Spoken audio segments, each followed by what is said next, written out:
Hi guys, it's Kelly here and I am back with another video. This video is actually a couple of days late. This is part of the Artist Marker Set D, like David, for all to new. These were a new release and there was a blog hop on Thursday and I just didn't get the video done. So here I've done a little bit of swatching with some of the colors that I want to use. I'm using all of the markers in the Set D, and then some of the other ones I think are from B and E. So anywho, these whimsical flowers, that's a stamp set that I'm using. Normally I do all my stamping and masking on screen, but I had been sitting in the living room just kind of like wanting to color, and then I had stamped one out and Peanut was like, "Mommy, can I color that?" And I was like, of course you can. So then I stamped out another one, and then by that time he was already done coloring and I never got to color it, and I did all the work, and so I wanted to color it. That's this piece. But I really wanted to use all of the colors in the D set, and so I thought it would be really cute to put a fence behind this flower plant-ish thing I've got going on here. But I struggle with freehand drawing. It's just something I like, having very straight lines.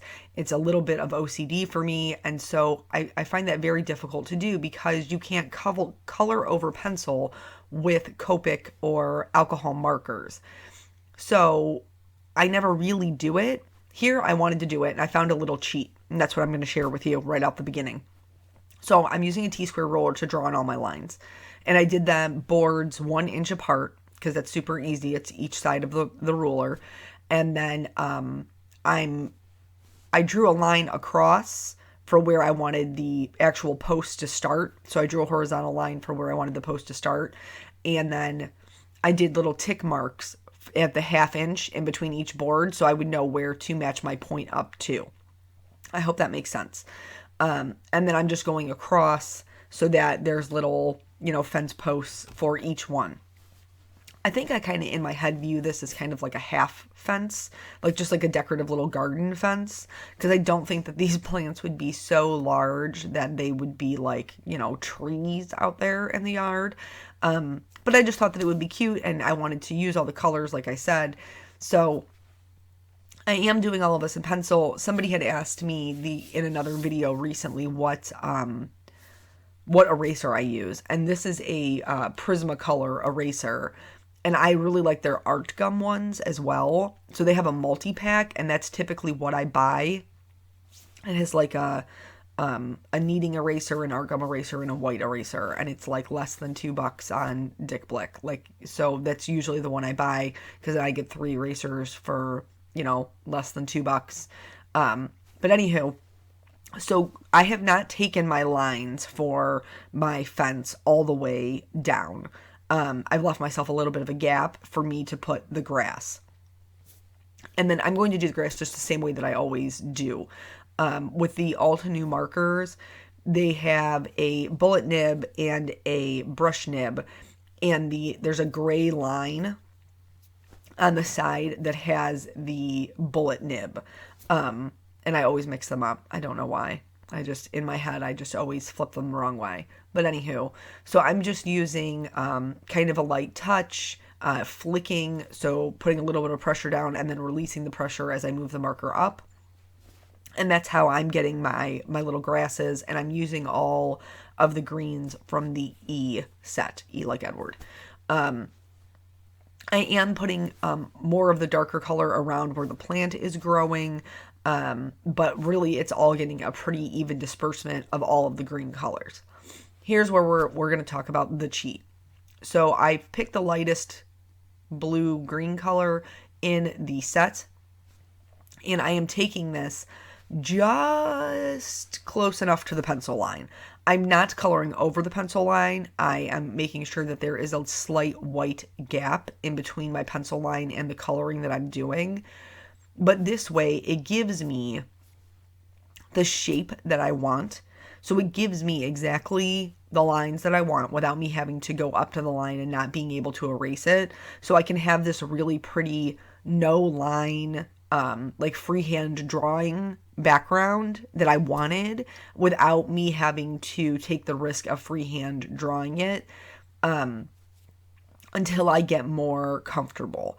So I'm going over it once, just up and down, and then I'm going to go over it again, kind of back and forth, just to really saturate the paper.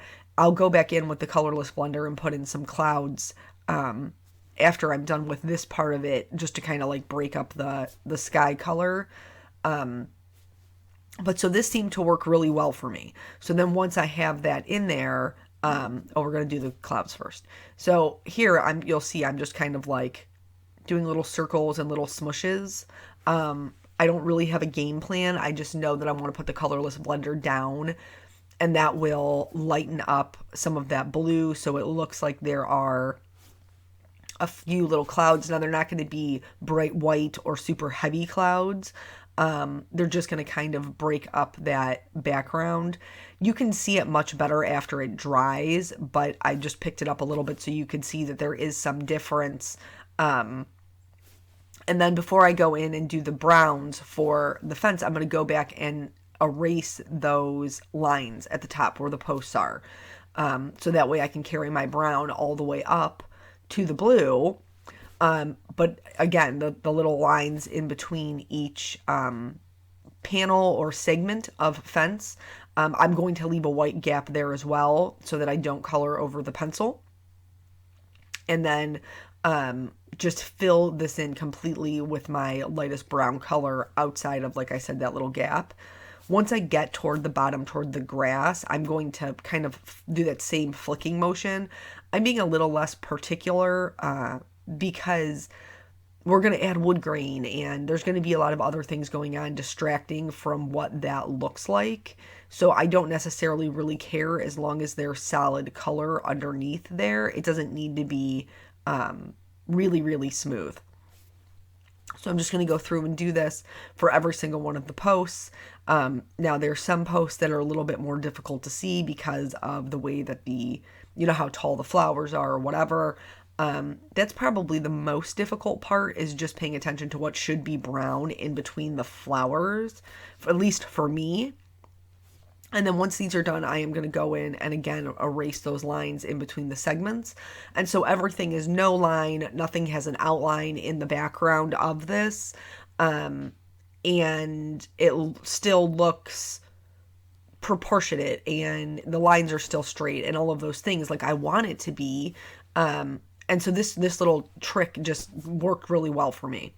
I added some little half lines in between for where they would be connected, and then I'm going to go back in with that blue and fill in those lines because there would be color in between them that wouldn't be just white. And then moving on to the wood grain part of it. This isn't anything... I mean, I know that it looks like it takes a long time, or it looks like I know exactly what I'm doing. I promise you, I'm just making some swirls and some wavy lines. Try it. Just honestly, even if you don't want to try it on a card, like where you're already invested with all of your time, just scribble some light brown on a, piece of white cardstock and then see about drawing some wood grain on it. It's one of the easiest textures to add, just like the little swirls and then these wavy lines. Sometimes the marker skips. That's okay because it doesn't really matter. And so I just kept going through with all of the colors to continually add the darker color and to make the wood grain more prominent. And then I always work lightest to darkest, darkest to lightest. And then that isn't any different for me when I'm doing a texture, especially with this one, because I feel like the lightest color really brings everything together so that the lines aren't like, bam, in your face. It makes them a little bit more soft. So it isn't something that's just kind of crazy. I also did try to pay attention to how dark I went toward the bottom, more toward the grass. I didn't want it to be super dark because that would be hard to blend. So yeah. Well, what has life been doing to me lately? So my best friend, I have two girlfriends that I have known just forever. And one of them, Amy, we've talked about before. She was my neighbor when I was growing up and we're the same age. So we've like literally been together our whole lives. And then the other one, I gained in my freshman year of high school, I think it was, and that's Daedra. Don't worry, you'll probably mess up the pronunciation of her name. Everybody does. I remember when we were we took a class called AOA in high school, and it was called it stood for Administrative Office Associates, and it was part of the Career Center, so it was kind of like a trade, but it was actually in the high school, where everybody else had to travel to go to the Career Center. Ours wasn't. Ours was in the high school, and we were in that together as well. Why did I start talking about that? I don't remember. Oh, Mrs. Huth, that's why. So our teacher, we had two different teachers. One of the teachers taught the juniors, one of the teachers taught the seniors. And our senior teacher always used to write her name on the board. So her name is Daedra. It's Daedra. She would always write it on the board, Dedra, Deadra, instead of Dae. So then I called her that a lot through high school, Dedra. But anyway, we became friends when we were 15, and she has been one of my best friends ever since. Doesn't really seem to matter like who moves or gets married or whatever is going on. Like, even if we haven't talked for like 3 months, we always just, pick up where we left off, where, life kind of pit stopped us. So her and my goddaughter are coming over for dinner tonight, and so I'm super excited about that. Our kids are about 6 months apart, 6 months-ish. Okay, let me go back to how we became friends, because this is funny. So we had a bunch of classes together, and we had home ec together, and we had an English class, and so we had a test that was coming up in our English class, and you just like make friends with people, like, hey, do you want to come over and study or whatever? And so Daedra came over to my house to study. And she has I don't even know. I think it's the right front one. I can't even tell anymore. But anyway, she has a tooth that I think she ran into a, like, sliding glass door and busted it out. But then it was like, you could tell that there was like some discoloration or something. And I've just always been me. I've always been a very curious person. I've always been, I just say what I mean. And back then I didn't really have any tact or self-control, because I'm a kid. And so she came over to study, and we were sitting around listening. This is no joke, people. This is frightening stuff. We were sitting around listening to Mbop by Hanson. Yeah, I owned the CD. Don't judge me. And so we were sitting around listening to that and talking, and I just blurt out, why is your tooth dead? Like, I'm not even kidding you. Who says that? Who says that to another person? Who does? I do. It's what? I don't even know. Back to the card. You saw me adding some shadows behind the flowers on the fence, and I just kind of blended that out. I started with the darkest color for my shadow, and then blended it out with the rest of the other colors for the flowers. Starting with my lightest color, adding in just some lines where I want those shadows to be. For these particular flowers, I love them. Even though I bought them forever ago and I've never used them. I bought them, and I wanted them to look like they were blooming out, because that's kind of how they're drawn. So I will be adding shading to the inside of the flower, and then also to the outside of the petals. I will be concentrating a lot of the shading on where the illustrator has already drawn them to divot in, but we'll be going from lightest to darkest, darkest to lightest. For the other two, just in case I get caught up in story time, you know what I'm saying. For the other, I'm going to show you how to completely color this one. For the other two shapes of flowers that are available in the set, I'm going to show you just where I would add the shading, and then I'm going to color them completely off screen. Okay, back to this. So I'm a terrible person, and I just blurt out, why is your tooth dead? And then I realized, like, I probably really offended her, because you don't ask that. Like, you don't do that to somebody you don't really know. And then she started laughing. And we were sitting on my, like, childhood bedroom floor, laughing so hard, like tears rolling down our cheeks. And then I was like, yeah, she's just like me, so we can be friends. And then that was it. Then we were just, best friends forever. And so later on, when, I had gotten married, and I was pregnant with Peanut and all those things, I had the last 2 weeks of my pregnancy, I was on bed rest because my blood pressure was so high every time I stood up, that they were a little bit concerned.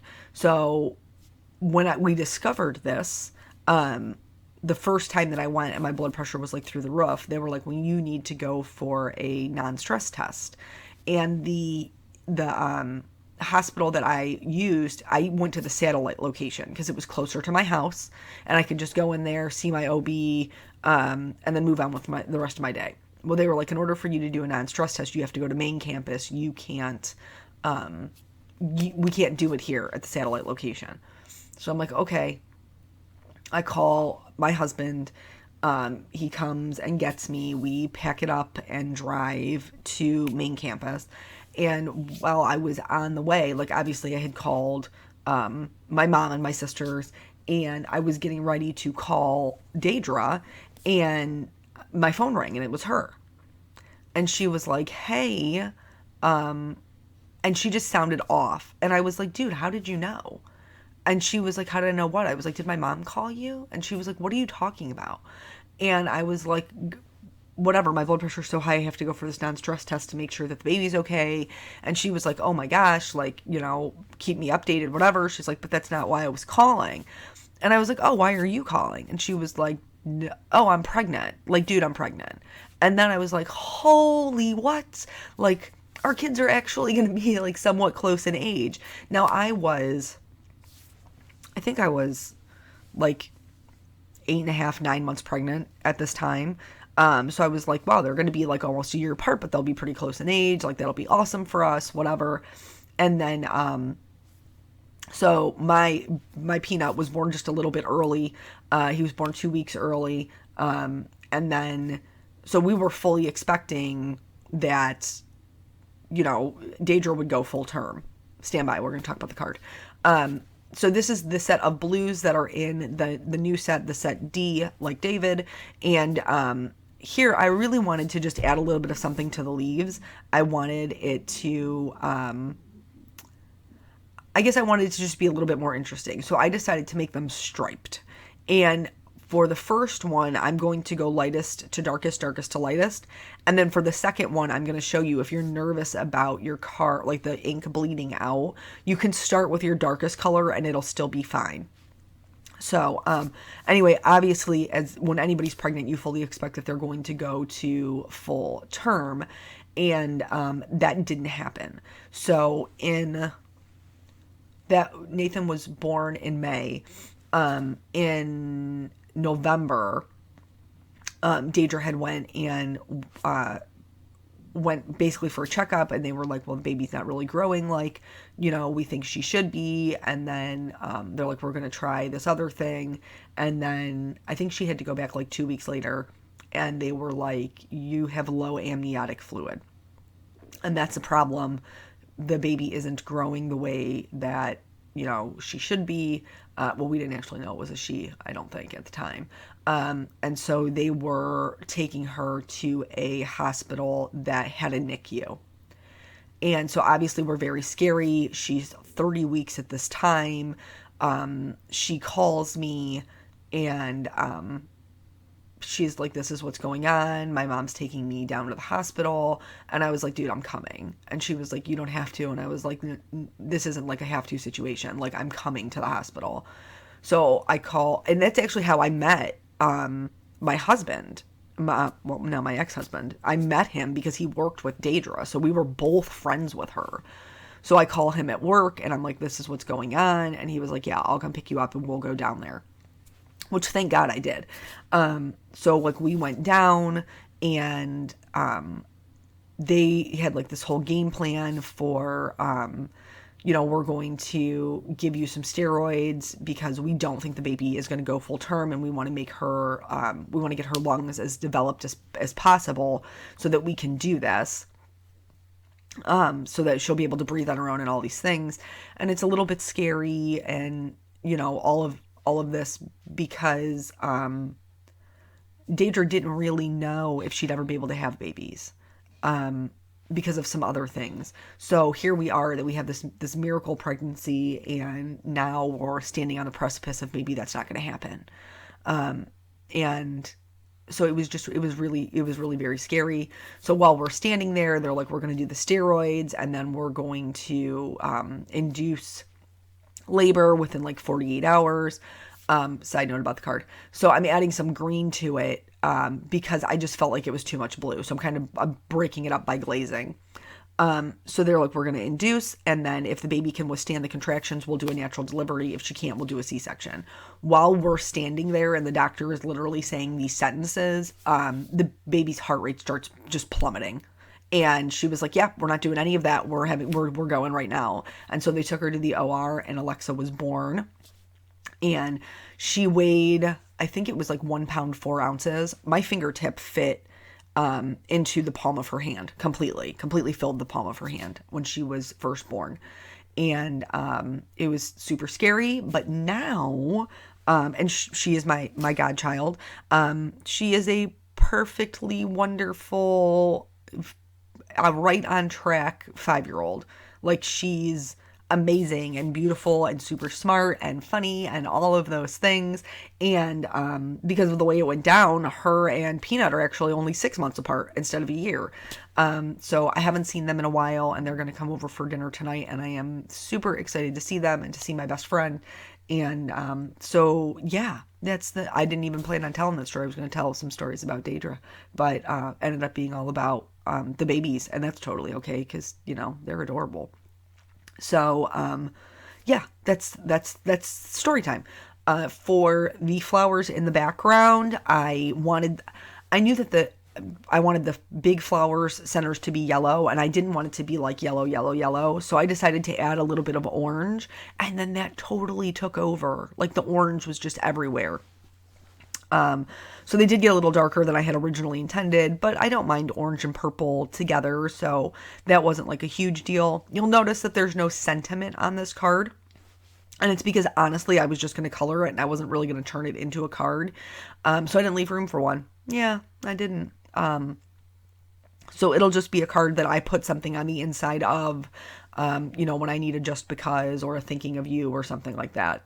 I outlined all of the images. I'm going to go in with a white gel pen and just add some details to the centers of the yellowish orange flowers, just some white dots to kind of break that up. And then clear Wink of Stella, because everything should have shine on all of the flowers, whether they're orange, yellow, or purple, whatever they are. They get the Wink of Stella. And then that's pretty much the whole card. So, sorry it's late. Thank you guys for hanging in there with me, and I will catch you on the next video. Bye.